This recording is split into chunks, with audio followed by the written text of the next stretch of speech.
안녕하세요. 사연을 시작하기에 앞서 구독과 좋아요 부탁드려요. 감사합니다. 사연 시작해 볼게요. 저는 어릴 때부터 부모님과 화목하게 살았어요. 엄마와 아빠는 제가 어릴 적부터 정말 열심히 일하셨죠. 그 덕분에 마침내 건물주가 되셨어요. 물론 할아버지께서 돌아가시면서 남겨주신 땅들이 값이 많이 올라서 그 덕도 보았지만요. 그렇게 부모님은 꽤나 좋은 빌딩의 건물주가 되신 거예요. 저는 어릴 적부터 공부에는 크게 소질이 없었어요. 고등학교 졸업하고 부모님을 설득해서 대학교 진학 대신 네일아트를 배웠죠. 다른 매장에서 일도 해보고 나니 이제는 제 매장을 갖고 싶어졌어요. 아빠가 빌딩 1층에 제 매장 자리를 내어주셨죠. 물론 아빠를 설득하는데 시간이 걸리긴 했지만요. 매장은 규모가 꽤 돼서 직원도 5명이나 뽑았어요. 점점 실력이 좋다며 입소문이 나면서 매출이 많이 올랐어요. 직원들과도 서로 사이가 좋다 보니 매장 분위기도 좋았고 가족처럼 편하게 지냈어요. 제가 이 빌딩의 건물주 딸이란 걸 알게 된 건 아빠가 매장을 오픈했을 때부터 자주 간식을 사다 주셔서 직원들은 다 알고 있었지만 다들 스스럼 없이 잘 지냈어요. 그러다 저는 한 남자를 만나게 됐어요. 우리 매장에 손님이 소개시켜줬는데 그 사람은 의사였어요. 소아과 전문의였죠. 아이들을 참 예뻐했어요. 그렇게 우리의 만남은 발전했고 결혼을 약속했어요. 그리고 시어머니가 될 분께 인사를 드리게 되었어요. 식사 자리에서 인사를 했지만 뭔가 제가 마음에 안 드는 눈치이긴 했어요. 그렇게 식사를 마치고 헤어졌죠. 며칠 뒤 예비 시어머니께서 제가 일하는 곳 근처라며 얘기를 하자고 하셨어요. 저는 예약 손님을 받는 중이어서 옆에 카페에서 기다려달라고 했어요. 그리고 만났죠. 예비 시어머니는 저한테 이렇게 말씀하셨어요. 난 너 같은 애 주려고 내 아들 의사로 키우지 않았다. 긴 말 필요 없으니 헤어져. 너무 당황했어요. 어머님, 그게 무슨 소리세요? 저랑 오빠 서로 진심으로 사랑하고 있어요. 제가 정말 잘할게요. 가족으로 받아주세요. 말 같지도 않은 소릴. 너 왜 그렇게 뻔뻔하니? 니까짓게 의사 남편이 가당키나 해? 내가 이러려고 내 아들 힘들게 의사 만든 줄 알아? 가방끈도 짧고 기껏 남의 손톱이나 만지는 주제에. 어머님, 저도 제가 부족하단 거 알아요. 하지만 저도 열심히 일하고 있어요. 앞으로 잘 사는 모습 보여드릴게요. 저 좀 잘 봐주세요. 난 더 이상 너랑 할 말 없다. 정그럼 네가 우리 아들 병원이라도 차려주던지. 그럼 한번 생각해보마. 아, 근데 니네 아빠랑 엄마도 하는 일 없이 놀고 먹는다며? 결국 그거 다니. 주머니에서 나가는 거 아냐? 니네 집이 그럴 형편이나 되냐고. 병원이라도 차려줄 능력 없으면 그만 헤어져라. 어머님, 제 어떤 부분이 마음에 안 드시는지 알겠어요. 그런 건 제가 살면서 어머님한테 갚을게요. 저 좀 잘 봐주세요. 저 오빠 정말 사랑해요. 난 할 말 다 했으니 간다. 그러더니 매몰차게 나가버리셨어요. 많은 고민 끝에 예비 남편한테 어머님과의 일을 이야기했어요. 그도 많이 놀란 눈치였죠. 그리고 엄마 말에 상처받았다면 미안하다고 자기가 잘 이야기해본다고 하더라고요. 그런데 며칠 뒤 그 어머니께서 아들이 저와 헤어지지 않으면 죽어버리겠다며 난리를 쳤다는 거예요. 저는 충격적이었죠. 그러던 어느 날이었어요. 직원들은 손님을 받고 있었고 저는 잠시 한숨 돌리고 있었는데 씩씩대며 예비 시어머니가 매장으로 찾아오셨어요. 그러더니 제게 다가오시더라고요. 야, 너 내가 한 말 못 알아먹었어? 당장 내 아들이랑 헤어져. 내가 너 같은 거 만나라고 내 아들.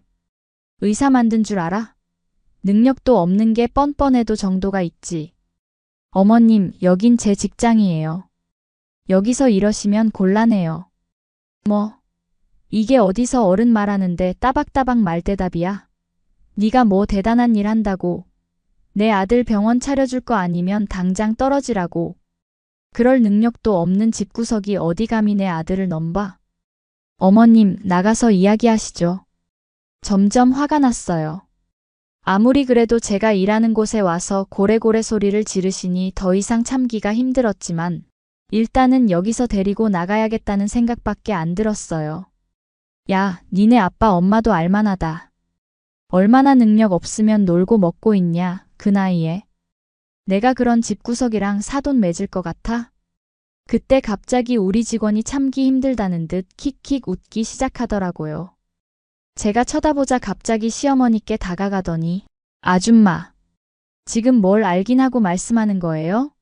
내가 진짜 웃겨서 참다. 뭐? 넌 또 뭐야? 여기 사장 누구야? 직원 교육을 이따위로밖에 못 시켜? 사장 나와. 아줌마, 참 시끄럽네요.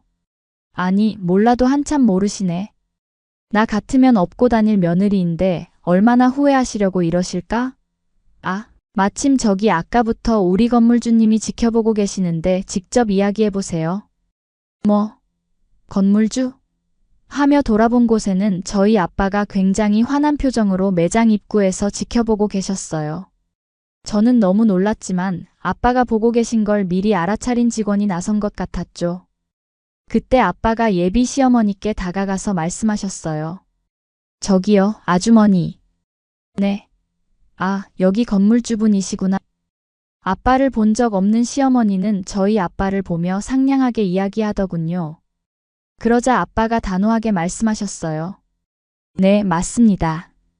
우리 서연이 애비 되는 사람이기도 합니다. 네. 이 시어머니의 얼굴이 순식간에 굳어버렸어요. 제가 아까부터 듣자 하니까 정말 기가 차서. 아주머니, 저도 그쪽 같은 집안이랑 사돈 맺을 생각 눈꼽만큼도 없습니다. 내 딸이 뭐가 모자라서 겨우 의사한테 보냅니까? 병원 차릴 능력도 없는 의사가 뭐가 대단해서요? 그러니 더 이상 내 딸한테 찾아오지 마십시오. 당장 내 건물에서 나가주세요. 놀란 시어머니는 이제서야 모든 걸 알아차리고 당황한 기색이 역력했어요. 아니. 사돈 오해예요, 아가. 그런 거 아니다. 내가 실언을 했어. 이제 알 거 다 알았는데 우리 오해 풀고 어서 날 잡아요. 아빠는 눈빛 하나 흔들리지 않고 단호하게 말씀하셨어요. 아주머니, 그럴 일 영원히 없을 테니 당장 나가세요. 쫓겨나기 싫으면. 결국 예비 시어머니는 경비에게 쫓겨나다시피 건물을 나갔어요. 그 후로도 며칠 동안 저희 매장을 찾아왔지만 저는 상대해주지 않았습니다. 직원들도 모두 단호하게 문전박대했죠. 시어머니는 저희 집까지 찾아와 무릎까지 꿇고 사정했어요. 서연아. 아니 사돈. 내가 정말 잘못했어요. 내가 사람을 겉만 보고 판단했네요.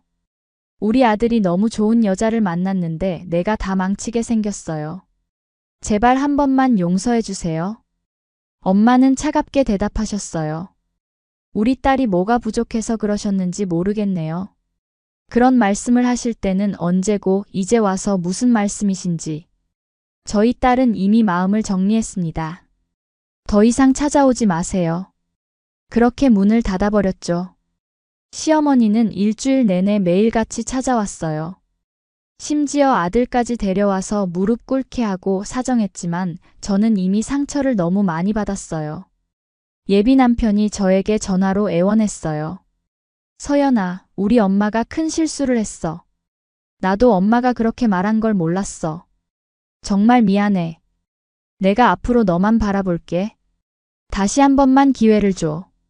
하지만 저는 이미 마음을 정했어요. 오빠, 나도 오빠한테 정말 진심이었어.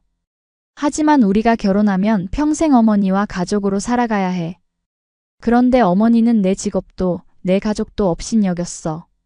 그런 상처를 받고도 어떻게 행복하게 살 수 있겠어? 이미 늦은 것 같아. 미안해, 오빠. 이제 그만 헤어지자. 그 후로도 시어머니는 저희 매장 앞에서 기다리곤 했어요. 손님들 앞에서 무릎까지 꿇고 용서를 빌었죠. 서연아. 아가. 내가 정말 잘못했어. 우리 아들이 너무 좋은 사람을 만났는데 내가 다 망쳤구나. 제발 한 번만 더 기회를 줘. 하지만 저는 이미 예비 남편에게 이별을 고했어요. 그 자리에서 어머니에게 분명히 말했죠. 어머님, 저는 이미 충분히 상처받았어요. 오빠도 좋은 사람이지만 저는 더 이상 그 관계를 유지할 수 없어요. 어머님 말씀처럼 저는 그저 남의 손톱이나 만지는 사람이라서 의사 아들과 어울리지 않나 봐요. 제 앞에 다시는 나타나지 말아주세요. 어머니는 그때서야 자신이 한 말이 얼마나 상처를 줬는지 깨달은 것 같았어요. 어머님의 눈에서 눈물이 흘렀지만 이미 늦었죠. 저는 제 매장으로 돌아와 평소처럼 일했어요. 직원들은 저를 위로해 주었고 아빠와 엄마도 제 결정을 존중해 주셨어요. 이제 저는 매장에만 집중하고 있어요. 가끔 그 예비 남편 생각이 나기도 하지만 그 어머님의 말들이 떠오르면 마음이 식어버려요. 어떤 사람이 내 가족을, 내 직업을 그렇게 무시하는데 그 집안과 어떻게 평생을 살 수 있겠어요? 직원들은 제게 말해요. 사장님 정말 멋있었어요. 그런 시어머니와 평생 살면 얼마나 고생했겠어요. 좋은 결정하신 거예요. 아빠도 저에게 말씀하셨어요. 내 딸 잘했어. 그런 집안이랑 사돈 맺었으면 네가 평생 고생할 뻔했다. 좋은 사람 만날 때까지 아빠가 기다릴게. 시간이 지나 저는 그 일을 추억으로 생각하게 됐어요. 어떤 사람들은 겉모습과 지위만 보고 사람을 판단하지만 진정한 가치는 그런 것에 있지 않다는 걸 알게 되었죠. 이제 저는 제 매장을 더 크게 확장하려고 해요. 네일 아트로 시작했지만 이제는 종합 뷰티샵으로 키워나갈 계획이에요. 제 길을 걸어가다 보면 언젠가는 진정으로 저를 존중해주는 사람을 만나게 되겠죠. 그리고 그 어머님이 했던 말, 니까짓게 의사 남편이 가당키나 해? 라는 그 말은 제가 더 강해지고 성공하기 위한 원동력이 되었어요. 이제는 그 말을 들을 때마다 웃음이 나올 정도로요. 저는 제 인생의 주인이에요. 누군가의 딸이기도, 건물주의 딸이기도 하지만 무엇보다 저 자신의 삶을 살아가는 사람이죠. 그 누구도 제 가치를 떨어뜨릴 수 없다는 걸 그 사건 덕분에 더 확실히 깨달았어요. 그리고 가끔 매장 앞을 지나가는 그 예비 남편을 볼 때면 그가 아직도 후회하는 눈빛으로 저를 바라보는 것을 느껴요. 하지만 저는 이제 더 이상 뒤 돌아보지 않아요. 제 앞에는 더 넓은 세상이 펼쳐져 있으니까요. 제 이야기를 끝까지 들어주셔서 감사합니다.